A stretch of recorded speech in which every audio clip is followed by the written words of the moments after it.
Tuhan tolong ya, kita berharap malam hari ini saya sudah mengundang. Memang malam hari ini kita punya narasumber yang luar biasa, dipakai oleh Tuhan, seorang bendahara MD Jawa Barat, dan beliau juga seorang guru dan gembala.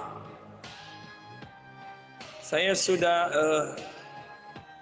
mengundang beliau. Apakah ini malam hari ini bisa connect, kita berdoa? Ya, Bapak Ibu dimanapun berada, saya percaya semua ada dalam berkat Tuhan, ada dalam berkat anugerah Tuhan ya. Kak Yance, saya sering panggil Kak Yance ya. Ya, beliau sering kami panggil bendahara MD yang luar biasa. Dan saya percaya malam hari ini beliau akan berbagi sesuatu kebenaran firman Allah ya. Saya sudah mengundang malam hari ini, maupun teman-teman yang terima kasih yang masih menolak karena ini biasanya kan kondisi begitu ya. Tapi kita berdoa malam hari ini bisa nyambung dan masih menolak ya. Kayaknya bisa keluar dulu, biasanya keluar dulu baru dia masuk lagi ya. Tapi kita berdoa malam hari ini. Terima kasih buat teman-teman dimanapun berada yang terus mendukung program Suka-Sukamu Tuhan bersama saya, Pastor Ali masih ada, masih hidup, masih bergerak, masih bekerja, dan masih ingin menjadi berkat ya. Kita masih berharap malam hari ini untuk bisa join dengan beliau. Tadi sudah sebelum dari pagi sudah mulai kontak kami terus. Dan saya percaya malam hari ini pun akan kita terima berkat Tuhan yang luar biasa. Terima kasih buat dukungan semua yang ada yang mendukung program Suka-Sukamu Tuhan. Malam hari ini kita tetap berharap malam hari ini beliau akan join malam hari ini. Terima kasih maupun dari luar negeri pun yang terus mendukung program ini ya. Saya percaya dan saya mengajak saudara bahwa pada tanggal 21 kami ada acara Suka-Sukamu Tuhan berbagi, dan ada acara Suka-Sukamu Tuhan Zoom meeting. Saudara bisa join, dan saudara ingin membantu program kami terbuka ya. Terima kasih, Tuhan Yesus berkati semua. Masih saya menunggu Bapak Pendeta Yance Manorek malam hari ini. Sekali lagi terima kasih buat dukungan teman-teman, om-om, tante-tante, ya, sahabat, ya, saya belum bisa baca. Kita berdoa malam hari ini bisa join. Kita berharap ya, malam hari ini beliau sudah dari tadi sudah stand, sudah siap, tapi memang ya, dari Rata Totok juga ada malam hari ini, Om Berti, Tuhan berkati.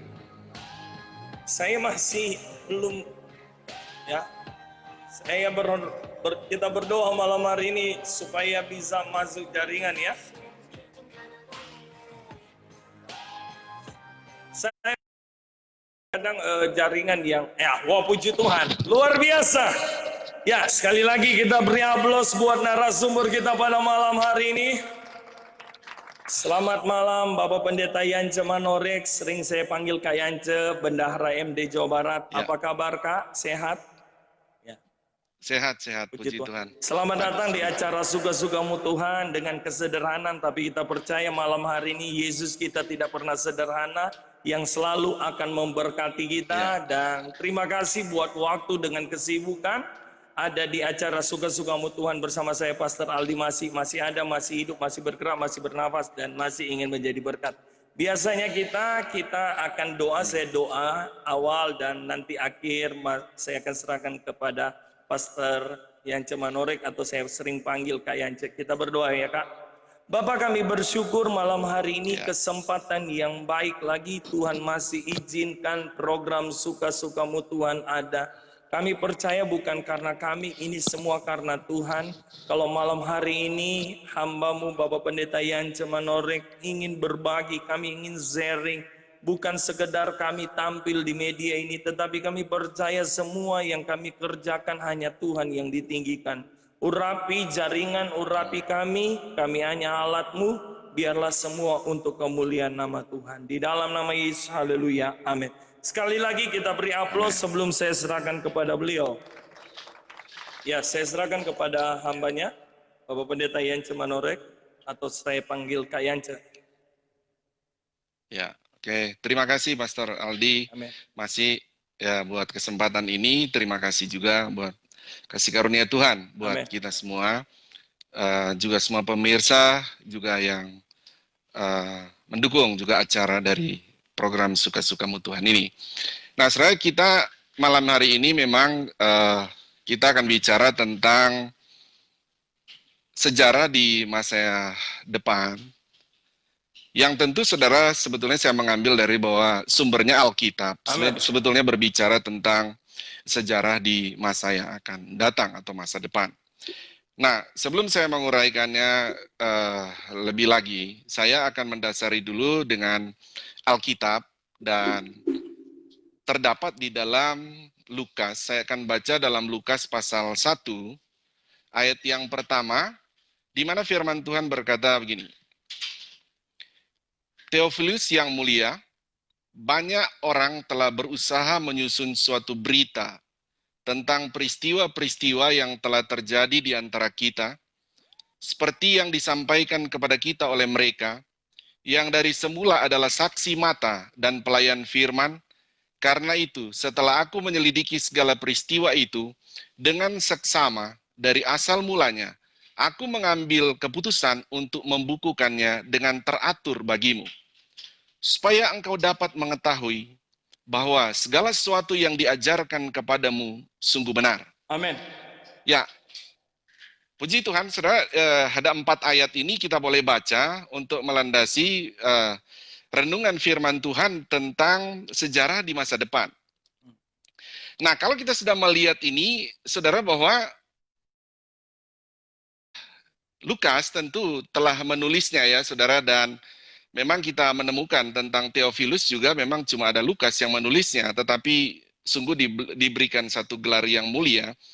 Saya tidak tahu karena apakah memang Theophilus ini dia adalah orang yang membantu tanpa imbalan, tanpa dibayar karena mau mendukung sebuah sejarah, penulisan sebuah sejarah, sehingga mungkin Theophilus ini dia memberikan, bahkan mungkin dia sangat mulia, bahkan mungkin mendukung juga segala kebutuhan daripada Lukas ya. Ini Theophilus, sehingga sampai Lukas menyebut dia yang mulia. Jadi pelayanan yang sangat mulia ya, tanpa ada sebuah imbalan apapun. Nah, sekali lagi itu mungkin dari tentang Lukas berbicara tentang ayat 1 tadi, tentang Theophilus itu, betapa dia mulia untuk kita melihat dari ayat 1 sampai 4, itu karena Lukas itu di mana sebelum dia menulis, tentu memang Alkitab ini adalah sebuah pengilhaman dari Roh Kudus. Amin.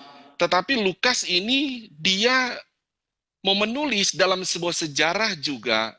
Kita tahu bahwa dia juga memang mencari informasi, ya, mencari sumber-sumber. Kita tahu memang sejarah itu mesti ada beberapa sumber tentu yang harus dipenuhi, ya, untuk mendapatkan sebuah sejarah yang dimana Lukas tadi berkata supaya itu sangat lengkap, ya.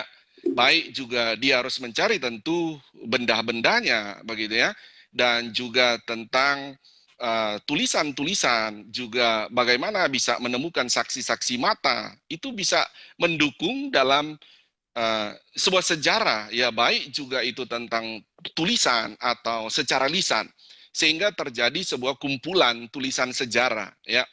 Nah, kita tahu juga tentu harus mengenal juga memang sejarah itu, kita tahu bahkan sekarang tentu telah menjadi sebuah ilmu ya, saudara, di mana sejarah itu menjadi sebuah ilmu yang mempelajari tentu tentang perkembangan peristiwa dan sebuah kejadian-kejadian di masa lampau, atau kita mengenal juga itu tentang Yunani, berkata bahasa Yunani historia ya, saudara ya. Nah, atau pengetahuan yang diperoleh melalui penelitian ya, atau mengusut, di mana sejarah dapat diartikan juga kejadian peristiwa yang benar-benar terjadi pada masa lampau. Nah, ini kita bicara begini, saudara ya, nanti kita akan bandingkan, saudara, bagaimana saya berbicara tadi dalam sebuah tema Alkitab ini, saudara, dia menulis tentang sejarah di masa lampau, memang juga sedang terjadi di masa kini, itu Alkitab, tapi juga di mana Alkitab ini juga, saudara, berbicara tentang sejarah di masa yang akan datang.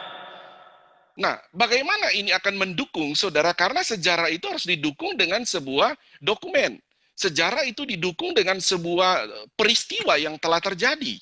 Ya, sehingga itu akan menjadi sebuah sejarah. Nah, akan melihat sejarah di masa yang akan datang, ya, atau sejarah di masa depan. Nah, sekali lagi, kita hanya bisa mendapat itu adalah dari Alkitab sebagai Amin. sumbernya.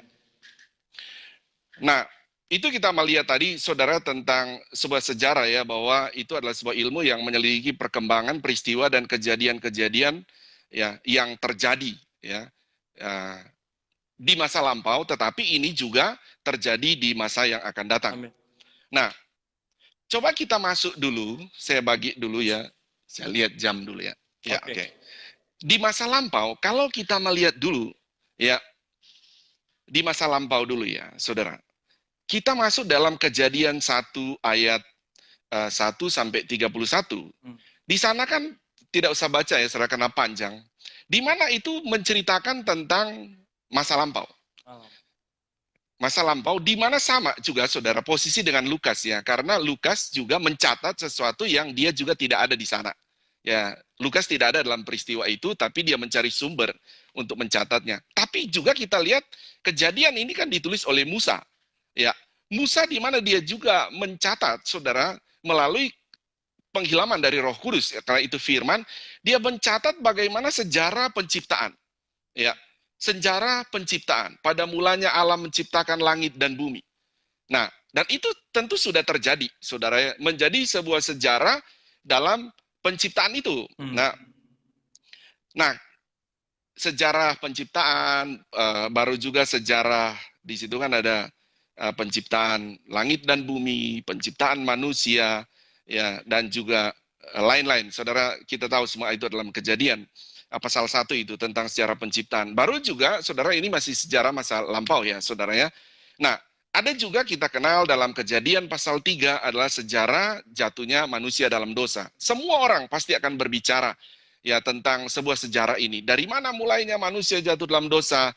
Pasti mulainya dari Adam dan Hawa. Siapapun pasti akan menengok ke sana. Telah menjadi sebuah sejarah di masa lampau. Nah, saudara, itu tentu, saudara, di mana saya katakan tadi bahwa Musa menulis juga sejarah itu sesuatu yang sudah terjadi.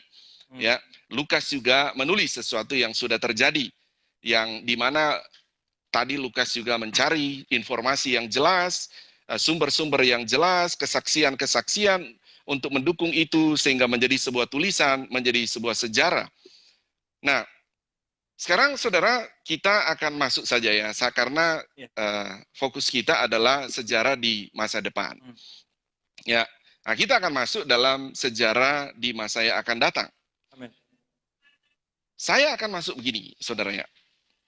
Dalam Alkitab, dalam kitab ini, saudara, tentu kita akan melihat ada dua, saudara. Ya, kita akan masuk dulu supaya kita akan langsung memahami ya, saudara. Sehingga kita akan menemukan bagaimana melihat sejarah di masa akan datang. Nah, ada perspektifnya begini, saudara. Cara melihatnya seperti kita melihat, saudara, bagaimana kita melihat sesuatu yang sudah terjadi. Ya, itu adalah menjadi sebuah sejarah. Tetapi kita akan melihat juga, coba kita masuk bagaimana dalam perspektifnya Tuhan. Nah, sehingga kita akan menemukan tentang sebuah sejarah di masa yang akan datang. Saya akan kasih contoh dulu. Contoh begini, dalam Kejadian pasal 15. Nah, kita masuk pada sejarah di masa akan datang ya. Tetapi untuk memahaminya, saudara, kita harus masuk dalam cara pandangnya Tuhan. Dari perspektifnya Tuhan. Baru kita bisa masuk dalam sejarah di masa akan datang. Karena manusia itu tidak mampu masuk pada sejarah di masa akan datang, tetapi dalam perspektifnya Tuhan, kita akan bisa masuk ke sana. Nah, itu dalam Kejadian pasal 15, saya akan baca, saudara ya. Nah, Kejadian pasal 15, saya buka dulu Alkitabnya ya. Kejadian, mesti baca ayatnya, saudara, soalnya supaya kita 15 ayat 1, oke. Saya baca ya, ini agak panjang, supaya kita akan bahas satu-satu. Kemudian datanglah firman Tuhan kepada Abram dalam satu penglihatan. Janganlah takut, Abram, akulah perisaimu, upamu akan sangat besar. Abram menjawab, ya Tuhan Allah, apakah yang akan engkau berikan kepadaku karena aku akan meninggal dengan tidak mempunyai anak? Dan yang akan mewarisi rumahku ialah Eliezer, orang Damsik itu. Lagi kata Abraham, engkau tidak memberikan kepadaku keturunan sehingga seorang hambaku nanti menjadi ahli warisku. Tetapi datanglah firman Tuhan kepadanya demikian, orang ini tidak akan menjadi ahli warismu, melainkan anak kandungmu, dialah yang akan menjadi ahli warismu. Lalu Tuhan membawa Abraham keluar serta berfirman, cobalah lihat ke langit, hitunglah bintang-bintang, jika engkau dapat menghitungnya, maka firman-Nya kepadanya, demikianlah banyaknya nanti keturunanmu.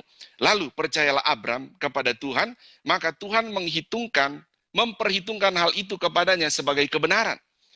Lagi firman Tuhan kepadanya, akulah Tuhan yang membawa engkau keluar dari Ur Kasdim untuk memberikan negeri ini kepadamu menjadi milikmu. Kata Abram, ya Tuhan Allah, dari manakah aku tahu bahwa aku akan memilikinya? Firman Tuhan kepadanya, ambillah bagiku seekor lembu betina berumur 3 tahun, seekor kambing betina berumur 3 tahun, seekor domba jantan berumur 3 tahun, seekor burung tekukur dan seekor anak burung merpati. Amin. Saya lompat saja. Ayat 12, menjelang matahari terbenam, tertidurlah Abram dengan nyenyak, lalu turunlah meliputinya gelap gulita yang mengerikan. Firman Tuhan lagi kepada Abram, ketahuilah dengan sesungguhnya bahwa keturunanmu akan menjadi orang asing dalam satu negeri yang bukan kepunyaan mereka, dan bahwa mereka akan diperbudak dan dianiaya 400 tahun lamanya. Tapi bangsa yang akan memperbudak mereka akan kuhukum, dan sesudah itu mereka akan keluar dengan membawa harta benda yang banyak. Tapi engkau akan pergi kepada nenek moyangmu dengan sejahtera, engkau akan dikuburkan pada waktu telah putih rambutmu. Tapi keturunan yang keempat akan kembali ke sini, sebab sebelum itu kedurjanan orang Amori itu belum genap. Sampai situ saja. Ya. Sampai situ pembacaannya. Saudara sudah membaca kisah ini, bahkan mungkin rekan-rekan hamba Tuhan sudah banyak tahu dan banyak kali membaca tentang ayat-ayat ini. Ayat ini saya pilih pertama dari sisi perjanjian lama, baru nanti kita akan masuk lagi di PB. Nah, sekarang kita akan melihat bagaimana menemukan, saudara, dari kejadian ini, saudara, pasal 15 ini, menemukan tentang peristiwa yang di masa akan datang. Sejarah di masa akan datang. Adalah kita harus menempatkan begini, saudara. Ini adalah peristiwa tentang Abraham. Ya, Abraham. Pada waktu itu dikatakan, saudara, ayat yang pertama tadi, di mana dia, ayat 1-4 situ ya, saudara, dikatakan bahwa dia akan memiliki anak. Pada waktu Abraham berkata, wah, Eliezer akan menjadi ahli waris. Tuhan bilang, tidak. Tapi anakmu. Nah, oke, sekarang kita mulai masuk ya. Bagaimana kita bisa melihat ini menjadi sejarah di masa yang akan datang? Adalah caranya begini, saudara. Tuhan, dalam perspektif Tuhan, itu sesuatu yang bagi kita, bagi Abraham belum terjadi. Tetapi bagi Tuhan sudah terjadi. Itu. Nah, ini baru kita bisa menemukan, saudara, tentang sejarah di masa yang akan datang. Karena Tuhan itu ya, Tuhan tidak seperti manusia. Tuhan itu sudah daripada mulanya, kata Alkitab, dia itu sudah sangat sempurna. Dia itu sudah tahu kita ke depan, dia itu sudah tahu tentang Abraham. Sampai umur berapa Abraham sudah ada di mata Tuhan. Jadi di mata Tuhan itu ketika Tuhan berkata kepada Abraham, kamu punya anak. Begitu. Kamu kan punya anak. Di mata Tuhan Abraham sudah punya anak. Di mata Tuhan. Kenapa? Karena Tuhan melampaui segala waktu. Kalau kita sebetulnya mengenal begini, saudara. Kalau kita bagi kita melihat itu sebuah nubuatan. Atau pengenapan ya. Bagi manusia memandangnya sebuah nubuatan. Tetapi bagi Tuhan kan Tuhan tidak bernubuat. Tuhan Maha tahu. Tuhan tidak ada lagi sesuatu yang akan terjadi bagi dia. Semua sudah selesai bagi Tuhan. Bahkan dari awal, bagi Tuhan itu sudah selesai. Jadi Tuhan itu terhadap Abraham, dia berkata, kamu itu sudah punya anak. Nah, inilah menjadi sebuah, saya katakan, sejarah di masa datang, sejarah di masa depan, sebetulnya kita harus melihat dalam perspektifnya Tuhan. Kenapa? Karena bagi Tuhan itu Abraham sudah punya anak. Nah gitu. Maka padahal sebetulnya kita melihat pasal berikut dia berkata bahkan padahal masih tahun depan. Tapi Tuhan sudah melampaui, ya, ya, sangat berbeda dengan manusia. Nah, ayat berikut lagi kan dia berkata begini, ya, bukan saja cuma Ishak kita kenal itu ya, yang sudah lahir bagi Abraham di mata Tuhan. Jadi bayangkan ini Abraham belum punya anak, tapi Tuhan sudah mencatat, Tuhan sudah kasih tahu firman. Ya dicatat sejarahnya, ya, sejarah Tuhan. Kamu sudah punya anak. Nah, sebetulnya begitu, saudara. Jadi di mata Tuhan Abraham itu sudah punya anak. Ya. Nah, ayat yang ke-56 juga di sana dikatakan bahkan keturunanmu juga keturunannya begitu banyak sekali. Wah, seperti bintang di langit bahkan dikatakan gitu. Saudara bisa bayangkan keturunan Abraham berapa banyak? Tuhan itu sudah melihat ke depan. Tuhan itu sudah tahu. Jadi tidak ada sesuatu yang baru bagi Tuhan. Alkitab ini telah mencatat itu, makanya dicatat. Kenapa dicatat? Karena ini sudah menjadi sejarah. Nah gitu, saudara. Sudah menjadi sejarah. Ya. Karena sudah terjadi.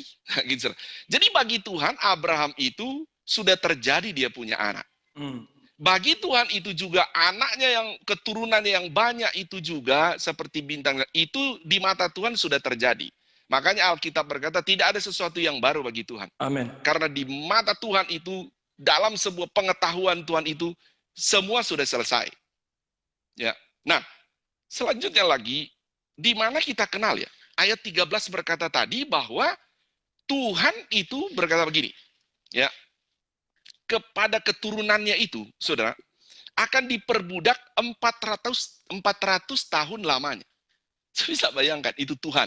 Ini kita lihat ya, makanya melihat Alkitab ini telah mencatat ya sejarah di masa depan.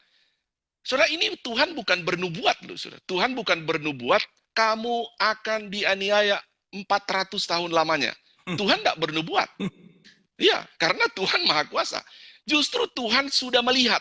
Ini loh, kamu nanti loh dianiaya begitu. Ya, baru Tuhan bilang kepada Abraham begitu ya, diilhamkan kepada Musa.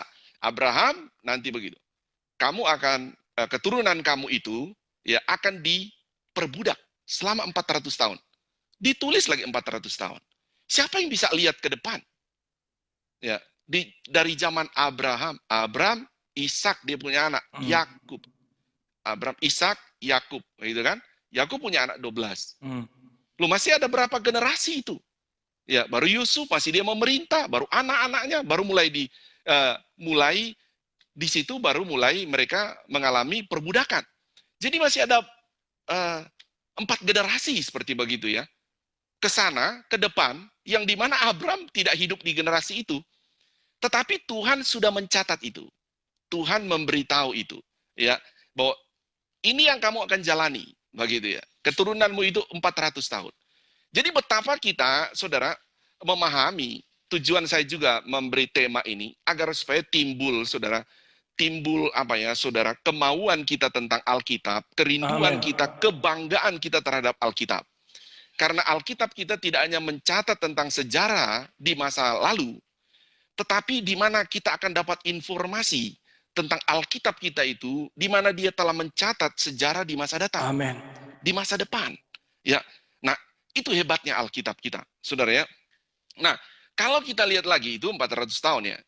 Nah, dia berkata juga begini, ayat 14, aku akan menghukum bangsa yang memperbudak. Tuhan juga sudah bilang. Saudara, ini kan, saudara harus lihat ya, ini peristiwa Abraham loh. Masih berapa generasi ke depan, ya, untuk menghukum mereka juga diperbudak masih lama. Masih setelah Musa, saudara, setelah Musa, aku akan menghukum bangsa yang memperbudak engkau. Tuhan hanya menghukum setelah Musa, jauh sekali, saudara, jaraknya jauh, tapi Tuhan sudah tulis kronologinya. Ini, begitu. Dari tadi kita ayat 1, Abraham, ini kronologinya, kamu punya anak, nanti generasimu seperti bintang di langit, pasir di laut, begitu banyak generasimu. Demikian juga nanti generasi kamu itu akan diperbudak selama 400 tahun. Kronologinya sudah ada. Baru Tuhan juga ceritakan, ini loh, sejarah di masa akan datang bagi Abraham, begitu ya, bagi manusia. Ya, bahwa ini loh yang terjadi ini. Ya. Nah, aku akan menghukum, kata firman Allah. Saudara. Nah, kita tahu saudara bahwa hukuman Tuhan, kita kenal itu kan saudara dalam kitab Keluaran, di mana ada tulah-tulah di sana, saudara, ada tulah air. Ya, setelah itu kan Tuhan mulai menghukum mereka. Ya, padahal ada tulah apa lagi, saudara ya? Air jadi darah, ada katak, saudara, nyamuk, lalat pikat, penyakit sampar, apalagi saudara itu bara, hujan es, ada belalang, gelap gulita, kematian anak sulung, nah itu ya saudara ya. Tentang hukuman. Saudara, kalau kita kan coba untuk kita menangkap ini kan kita mesti berdiri di posisi Abraham dulu. Betul. Ini kan di masa Abraham. Tetapi kronologinya tentang saya katakan tadi, bahkan kita masuk di mana Tuhan berkata, aku akan menghukum bangsa yang memperbudak engkau. Tuhan sudah bilang di zaman Abraham. Sudah ada kronologinya, sudah menjadi sejarah di masa yang akan datang. Wah, hebat sekali Alkitab kita ini. Ya, dan tentu kepada pribadi Tuhan. Saudara harus memandang pribadi Tuhan itu adalah pribadi yang maha tahu, yang sudah menjangkau ya apa yang akan terjadi di masa yang akan datang. Amin. Nah, dan di mata Tuhan itu sudah terjadi, begitu ya. Makanya Tuhan bisa bilang kepada Abraham, ini loh ya, ini yang terjadi, ini terjadi. Jadi bagi Abraham pada waktu itu sebetulnya belum terjadi. Dari sisi manusia, itu belum menjadi sebuah sejarah. Gitu, saudara. Tetapi dari sisi Tuhan itu sudah terjadi. Yes. Makanya kita harus melihat itu sejarah di masa yang akan datang dalam perspektif Alkitab. Nah gitu saudara. Dalam perspektif Alkitab. Telah menjadi sejarah di masa yang akan datang. Atau di masa depan. Nah, itu masih dalam perjanjian lama ya saudara. Kalau kita lihat juga ya, maksud saya masih di Kejadian tadi, saudara. Di ayat yang 14 juga berkatakan begini, saudara. Kamu akan membawa harta benda yang banyak. Itu dibilang di zaman Abraham. Dan kita mengenal pada waktu bangsa Israel akan keluar, saudara, bagi kita ketika melihat dari Alkitab, setelah mereka keluar, memang Tuhan membuat hati bangsa Israel itu, hati mereka bermurah hati, sehingga mereka memberikan kekayaan, emas, dan lain sebagainya, harta-harta benda bagi orang Israel pada waktu itu keluar dari tanah Mesir. Keluar dari Mesir. So bisa bayangkan, itu adalah peristiwa di zaman Abraham Tuhan kasih tahu. Penulisan itu, maksudnya Tuhan kasih tahu kepada Abraham, apa yang akan terjadi itu. Kepada Abraham punya keturunan, tapi di mata Tuhan sudah terjadi. Tuhan sudah melihatnya. Gitu ya. Oke. Selanjutnya lagi, saudara, dikatakan keturunan keempat. Jadi dia punya keturunan keempat, berarti dari setelah dari Abraham itu. Saya lanjut saja, saudara. Juga dalam Kejadian pasal 41. Jadi kita mulai bawa ya, saudara. Ketika kita memahami begini, sekali lagi tujuannya supaya kita melihat Tuhan. Tuhan kita itu luar biasa. Yes. Kedua, kita mencintai Alkitab. Amen. Itu tujuannya, saudara. Saudara. Kita mencintai Alkitab, kita suka membaca Alkitab tentunya. Nah, coba kita lihat juga di dalam Kejadian 41 ya, ayat 25 sampai 32. Kejadian 41 ayat 25. Oke. Lalu ini tentang Yusuf ya. Firaun, mimpinya Firaun ya. Lalu kata Yusuf kepada Firaun, kedua mimpi tuanku Firaun itu sama. Allah telah memberitahukan kepada tuanku Firaun apa yang hendak dilakukannya. Ketujuh ekor lembu yang baik itu ialah 7 tahun. Dan ketujuh bulir gandum yang baik itu ialah 7 tahun juga. Kedua mimpi itu sama. Ketujuh ekor lembu yang kurus dan buruk yang keluar kemudian. Maksudnya 7 tahun. Demikian pula ketujuh bulir gandum yang hampa dan layu oleh angin timur itu. Maksudnya akan ada 7 tahun kelaparan. Inilah maksud perkataanku. Ketika aku berkata kepada tuanku Firaun, Allah telah memperlihatkan kepada tuanku Firaun apa yang hendak dilakukannya. Ketahuilah tuanku, akan datang 7 tahun kelimpahan di seluruh tanah Mesir, Amin. kemudian akan timbul 7 tahun kelaparan, maka akan dilupakan segala kelimpahan itu di tanah Mesir, karena kelaparan itu mengurus keringkan negeri ini. Sesudah itu akan tidak kelihatan lagi berkas-berkas kelimpahan di negeri ini karena kelaparan itu. Sebab sangat hebat kelaparan itu sampai 2 kali mimpi itu diulangi bagi tuanku Firaun, berarti hal itu telah ditetapkan oleh Allah dan Allah akan segera melakukannya. Di sini kita melihat, sorry saya betulin dulu, ini agak miring nih. Ya, sorry ya. Oke. Saya lanjut lagi. Ada 2 perspektif di sini ya. 2 perspektif. Kita melihat. Satu sisi, saudara, kalau kita melihat dari sisi manusia, Yusuf memberitahu kepada Firaun, ini akan terjadi begini. Dalam istilah mimpi yang diceritakan oleh Firaun ya. Diceritakan oleh Firaun tentang mimpi, apa yang dia mimpikan itu. Yang kita baca tadi, saudara, tetapi kita harus melihat, itu dari perspektifnya manusia, di mana itu akan terjadi kelaparan, 7 tahun kelaparan. Tapi bagaimana ini menjadi sebuah tulisan, di mata Tuhan, ini tentu sudah terjadi. Makanya ditulis, makanya kita mengenal Alkitab kita itu betul-betul, dia itu ketika dia menulis, kenapa itu terjadi? Ya karena memang di dalam perspektif Tuhan, itu sudah terjadi memang. Sudah terjadi. Tapi dari perspektif manusia belum. Nah sehingga, saudara kembali lagi, di mana kita menemukan sejarah di masa akan depan, saudara di masa datang adalah, saudara ketika kita masuk dalam perspektif Tuhan, kita akan mudah memahami tentang sejarah di masa akan datang, dan kita akan sangat bangga sekali, saudara, tentang Alkitab ini. Saya lanjut lagi, saudara ya.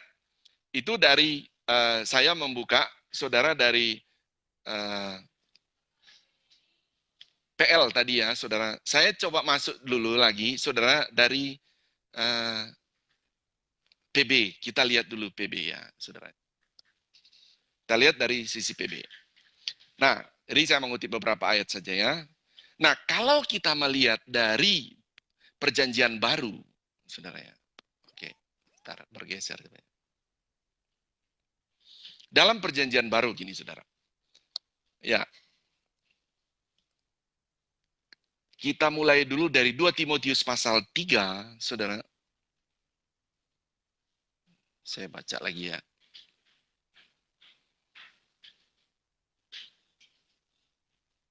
Ya, oke. 2 Timotius.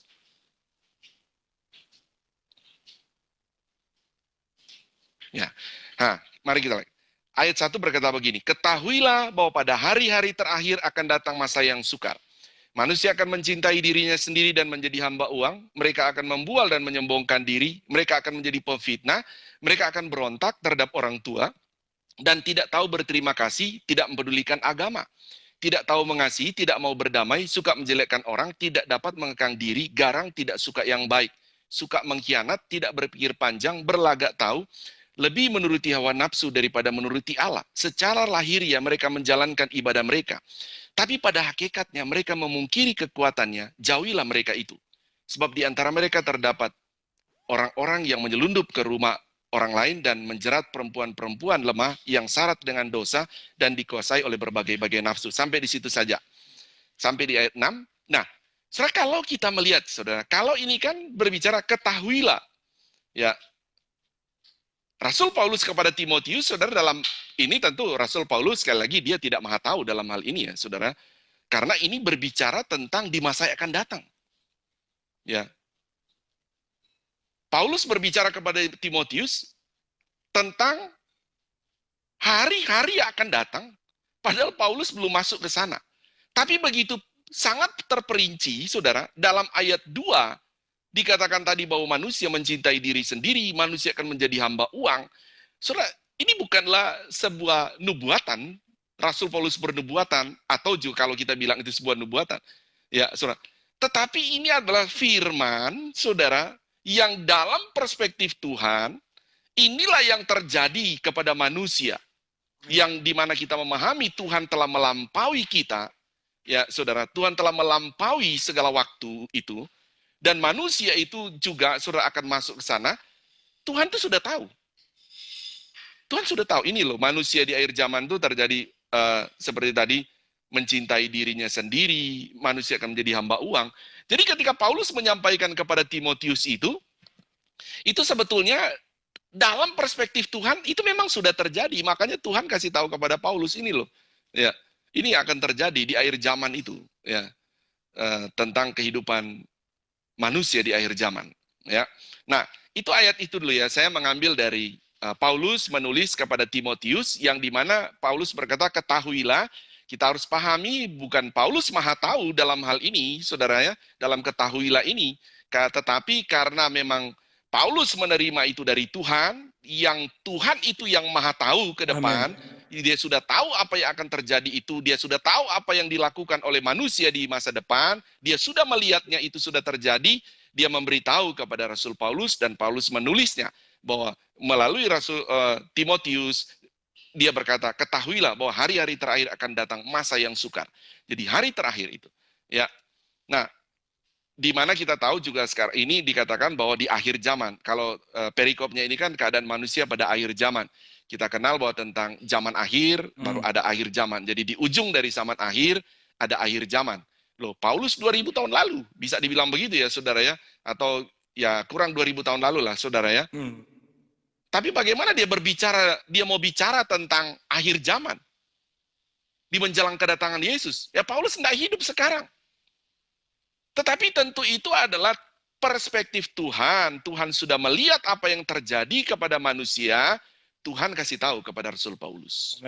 Begitu, Paulus mencatatnya. Itulah saudara, sehingga saya berkata itu menjadi sejarah di masa yang akan datang. Bahwa di masa datang, saudara, bahwa manusia mencintai dirinya sendiri. Sudah terjadi seperti itu, kronologi begitu, saudara. Ya. Nah, ada ayat lagi, saya perlihatkan lagi, saudara, sampai kita dapat, saudara, tentang sejarah di masa depan. Amin. Ada ayat lagi, saudara, saya mau baca di Markus saja ya. Markus 14 ayat 68. Markus 14 ayat 68. Ntar ya, Markus 14.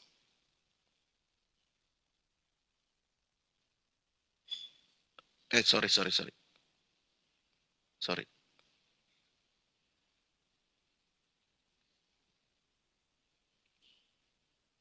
Saya geser terus, saya punya ini. Ya.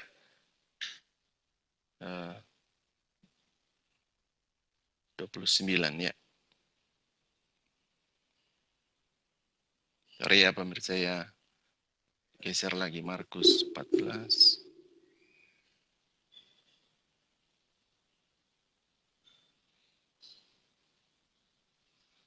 Gini saya.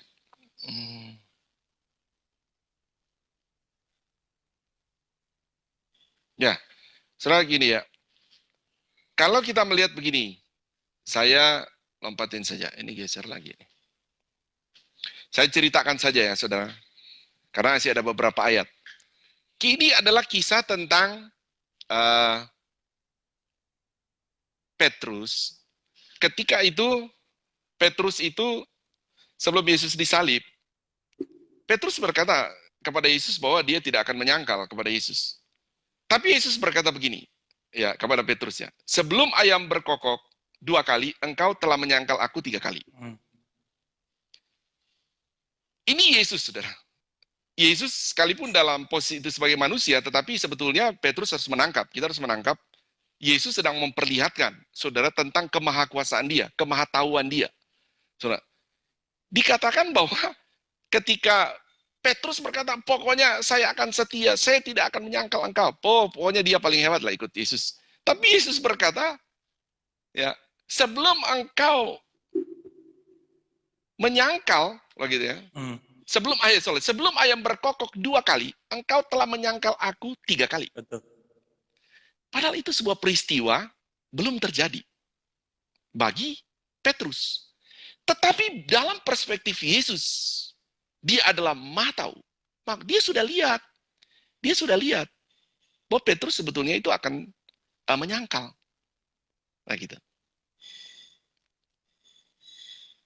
Nah, ini saudara yang harus kita melihat supaya kita bisa menemukan, saudara menemukan, oh ternyata Alkitab ini ya dia juga mencatat tentang sejarah di masa yang akan datang. Ya, seperti Petrus itu. Ya. Saya punya masih berapa menit ya, Pak Aldi? Oke.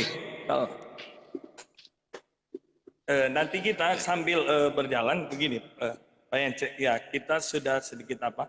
Ini saya mau nanya Pak Yance karena ini ada pertanyaan. Ini Mas buat berbicara kadang-kadang orang tadi dari sore pun ketika dinaikin tema ini orang berpikir bahwa berbicara sejarah ya, tapi kalau kita sudah mulai tangkap bahwa memang itu berbicara tentang kekuasaannya Tuhan. Tapi apa bedanya sejarah dengan pengenapan? Nih. Oke. Itu dia. Iya, pertama aja dulu itu. Nah, makanya saya bilang tadi, dari begini, bedanya sejarah dan penggenapan ya. Dari perspektif Tuhan, itu saya bilang tadi, itu sudah terjadi. Sudah terjadi. Karena contoh begini dia, ini Pastor. Kalau supaya kita pendekatan ya, supaya kita mampu ke sana. Ada Alkitab berkata begini, saudara. Satu harinya, dalam 2 Petrus pasal 3 ayat 8 kan begitu. Ini cuma sebuah gambaran. Dikatakan, di hadapan Tuhan, satu hari sama seperti 1000 tahunnya kita. Betul. Iya toh? Iya. Cuma satu hari Tuhan, padahal manusia tidak ada yang sampai 1000 tahun loh. Betul. Nah itu cuma sebuah gambaran saja. Padahal Tuhan itu sudah tidak ada satu hari bagi dia. Tidak ada satu hari dia memikirkan hidup lebih dari 1000 tahun ke depan, dia sudah tahu. Tapi ini sebuah gambaran. Sebetulnya Tuhan itu, kita masih mau menjalani 1000 tahun, tapi bagi Tuhan cuma satu hari, dia bilang, sudah selesai. Dia sudah selesai. Nah, dalam perspektif Tuhan, kita bilang tadi, ini sudah terjadi, jadi sejarah. Dalam perspektif kita, sejarahnya Tuhan itu, ya yang sudah ditulis dalam Alkitab, kita melihat terjadi penggenapan. Kita melihat itu sebuah penggenapan, saya bilang gitu. Dari perspektif manusia loh. Iya, dari sisi kita ya. Dari sisi kita melihat terjadi penggenapan. Penggenapan apa ya? Sejarah di masa depan itu. Yang di mata Tuhan itu sudah. Gitu. Jadi begini, ya. Kalau kita melihat bahwa malam hari ini Pastor Yance meyakinkan bahwa memang kita percaya bahwa yang sedang terjadi dengan contoh, ya kita lihat dengan kondisi hari-hari ini pengenapan. Tapi kalau kita melihat dari sisi Alkitab, bahwa itu sejarah seperti kita lihat bagaimana bangsa Israel yang bagaimana mereka akan alami apapun persoalan itu Tuhan sudah tahu ya sebenarnya. Tuhan sudah tahu dan di mata Tuhan ya sudah terjadi, sebetulnya begitu. Sudah terjadi, tinggal memang buat di mata Tuhan, dari pihak Tuhan. Memang itu seperti Pastor bilang bahwa satu hari Tuhan dengan kita 1000 tahun itu memang ya, tapi tidak mungkin ada orang hari ini dan sejarah membuktikan manusia yang paling lama di dunia ini hanya 900 kurang tidak sampai pada 1000 tahun kalau saya tidak salah ya, betul kan? Iya. Jadi emang bahwa malam hari ini kita harus mengerti, kita melihat ini dari sisi kembali. Kalau saya lihat Bapak Pendeta Yance mengajak kita untuk kembali pada Alkitab Firman Allah kalau saya tidak salah ya. Jadi sahabat. Betul, makanya ya, oke. Ya, jadi makanya saya bilang sejarah di masa depan gitu ya, dalam perspektif Alkitab semua gitu. Dalam perspektif Alkitab. Makanya kenapa sejarah itu kenapa bisa ditulis begitu? Kan sejarah itu kan harusnya sudah terjadi baru ditulis kan begitu ya? Betul. Kebiasaan. Iya kan? Nah, kenapa juga ini ditulis? Kenapa ini ditulis? Sebetulnya di mata Tuhan itu memang sudah terjadi. Sudah terjadi. Makanya ditulis oleh Alkitab. Di mata Tuhan itu sudah terjadi. Di mata kita pengenapan kalau tidak salah ya. Di mata kita pengenapan. Karena kita kebiasaannya kalau orang menulis sejarah itu kan sudah terjadi, tetapi kita lihat firman Allah itu ya. Sebelum terjadi dia sudah tulis kalau kita lihat ya. Dia sudah tulis. Itu hebatnya Alkitab kita. Jadi bedanya Tuhan dengan kita memang tuh kita melihat ini kenapa memang sengaja saya tidak menulis semua tema sejarah tadi sejarah ke masa depan ya dalam sisi Alkitab karena ketika saudara tadi saya tidak ladenin teman-teman karena saya percaya kalau saudara mau tahu malam hari ini kita melihat sejarah dalam Alkitab bahwa yang sedang terjadi memang dalam sisi kita pengenapan tapi di sisi mata Tuhan Alkitab itu adalah sejarah yang sedang terjadi seperti Petrus tadi Petrus belum terjadi tapi Tuhan sudah tahu bahwa sejarah Petrus akan menyangkal. Itulah hebatnya Tuhan kita.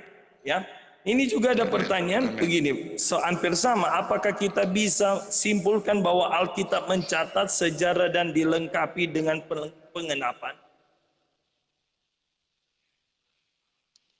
Ya, sorry, ulang. Ya, pertanyaannya. Agak dekat dikit kamu punya suara. Apakah bisa kita simpulkan bahwa Alkitab mencatat sejarah dan dilengkapi dengan pengenapan? Oh, sama saja seperti tadi ya, saya bilang tadi, bahwa kalau Alkitab sudah catat itu, yang penting kita sumbernya Alkitab ya, sumbernya Alkitab. Alkitab sudah catat itu, memang dia akan genapi. Amin. Bagi kita, saudara. Jadi makanya sebetulnya saya bilang tadi bahwa sebenarnya Alkitab kalau dia mencatat itu, kembali lagi dalam perspektif Tuhan, memang itu sebetulnya sudah terjadi. Kita itu hanya masuk pada kita itu melihatnya dalam penggenapan bagi kita. Tapi dari sisi Tuhan, sudah terjadi. Terlalu banyak ayat di Alkitab bahwa dia berkata tadi saya bilang, tidak ada lagi yang baru.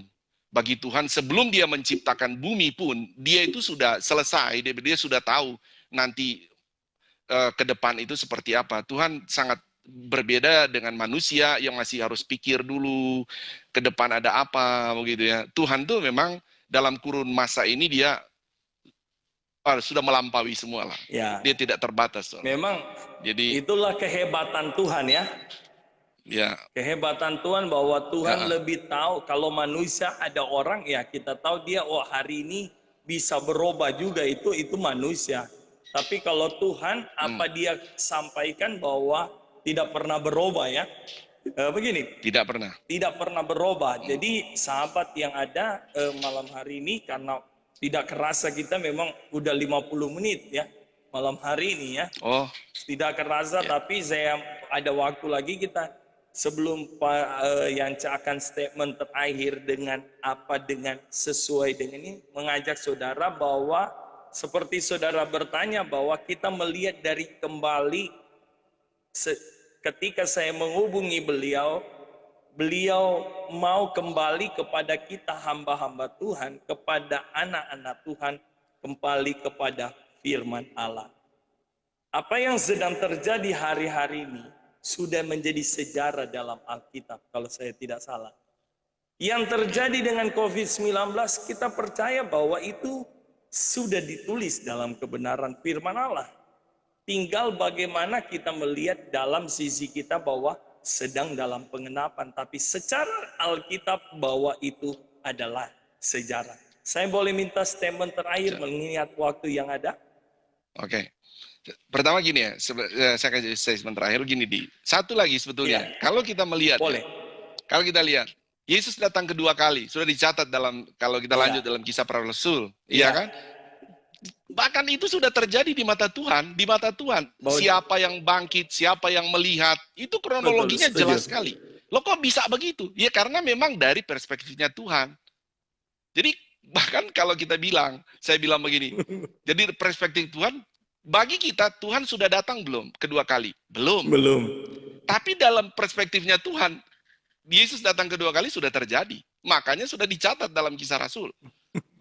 Pasal 1. Itu, nah makanya sekali lagi, teman-teman pemirsa juga, mesti bedakan bagaimana memang melihat sejarah di masa depan, itu memang saya bawa dalam perspektif Alkitab, itu melihat dari sisi Tuhan. Betul. Ya, sisi Tuhan. Nah, sebab itu saya closing statement malam hari ini, tentu mari kita, saudara, pertama adalah suatu kita bangga tentang Tuhan kita, tentang sumber kita adalah Alkitab. Kita bangga, kita baca itu Alkitab.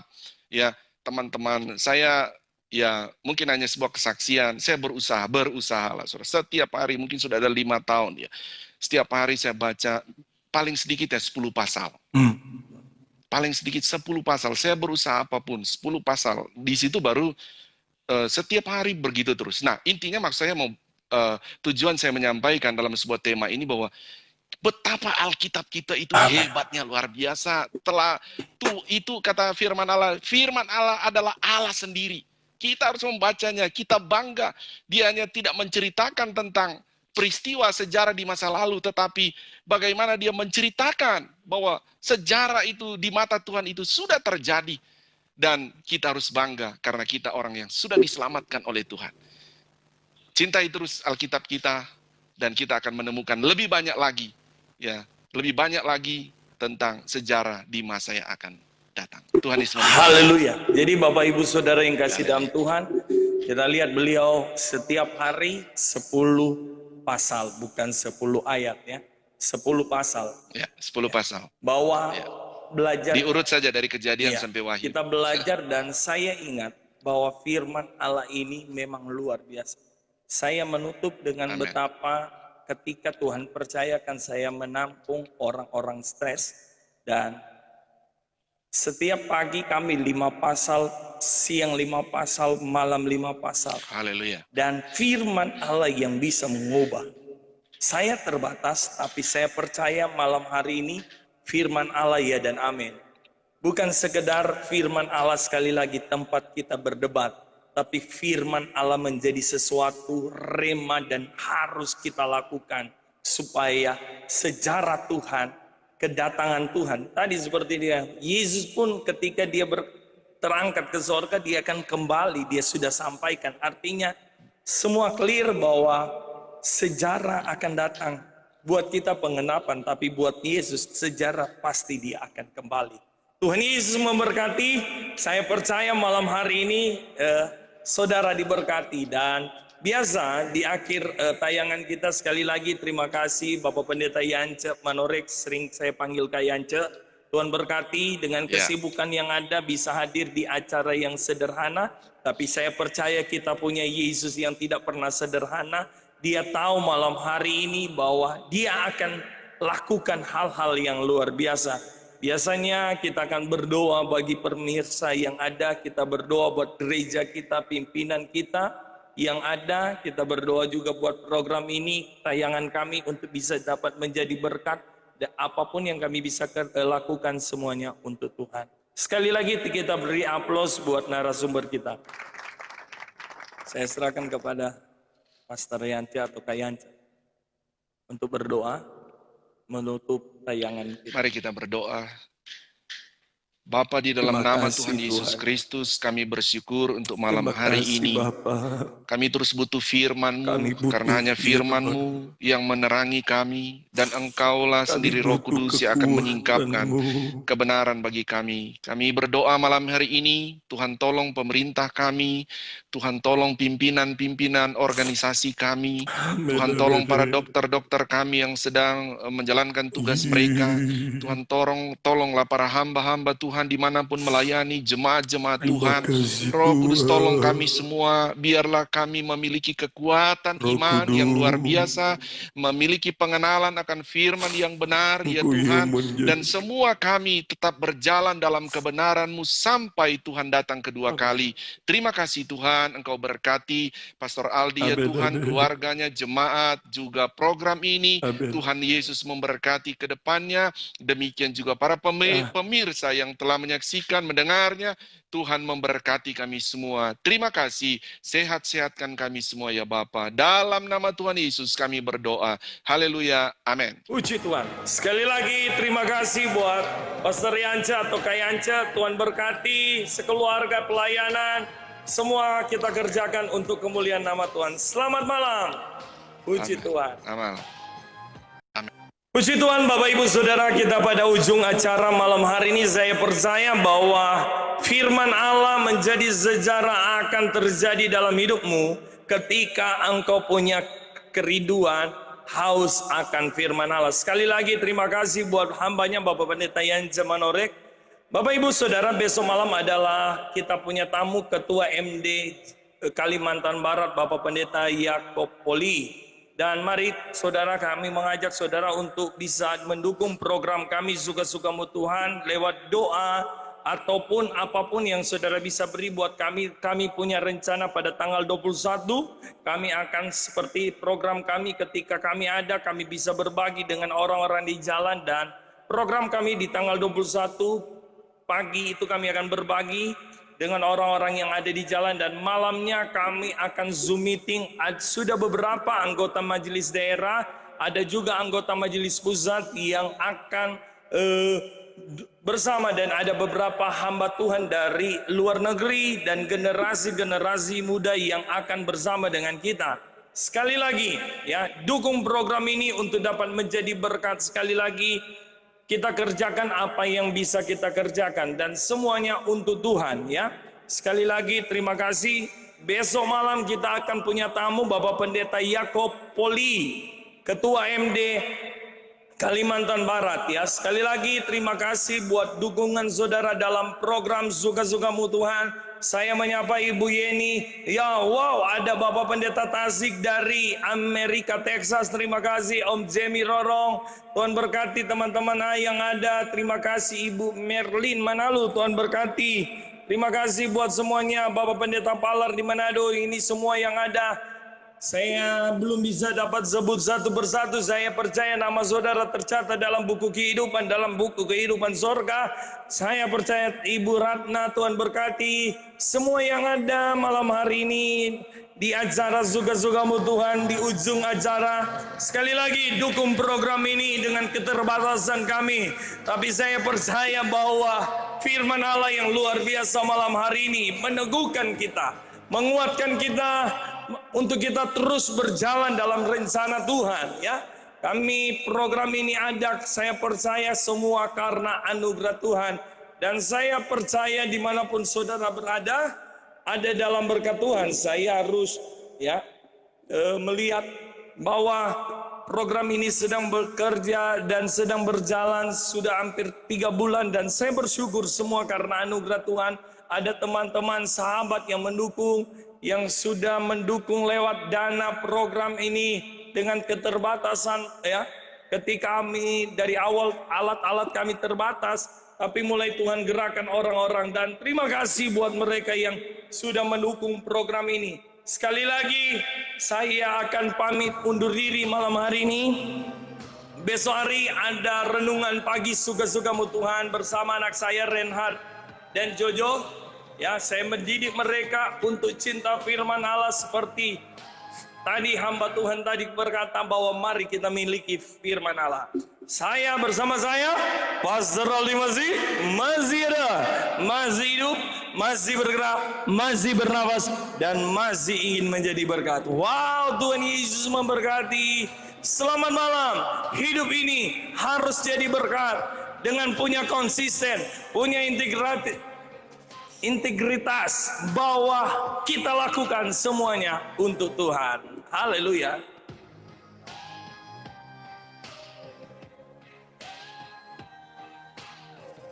Oke, aku Menri Manalu. Tuhan berkati saudaraku. Tuhan berkati, Tuhan berkati. Kami hanya bisa berdoa Tuhan berkati, dan saya akan pamit undur diri. Tuhan